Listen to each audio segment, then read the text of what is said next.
اللہ الرحمن الرحیم۔ السلام علیکم ورحمۃ اللہ وبرکاتہ۔ ہم میں سے اکثر یہ لوگ سوچتے ہیں کہ جب ہم جنت میں جائیں گے تو ہماری عمر کیا ہوگی، ہمارا قد کتنا ہوگا، ہماری شکل و صورت کیسی ہوگی۔ تو دوستو، اسی سلسلے میں آج ہم آپ کی خدمت میں سرکار مدینہ صلی اللہ علیہ وآلہ وسلم کی کچھ احادیث لے کر آئے ہیں۔ دوستو، رسول اللہ صلی اللہ علیہ وآلہ وسلم نے فرمایا کہ جنت میں جو بھی جائے گا، چاہے دنیا میں بچہ تھا یا بوڑھا، سب 30 سال کے جوان ہوں گے اور اس عمر میں ہمیشہ رہیں گے۔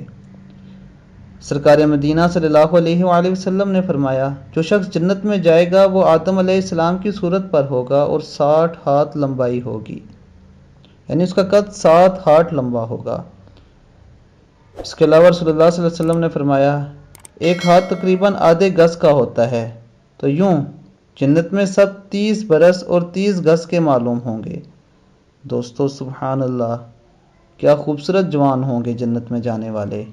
اللہ تعالی ہمیں بھی نبی اکرم صلی اللہ علیہ وآلہ وسلم کے بتائے ہوئے طریقے پر عمل کرنے کی توفیق عطا فرمائے اور ہمیں بھی جنتیوں میں شامل فرمائے۔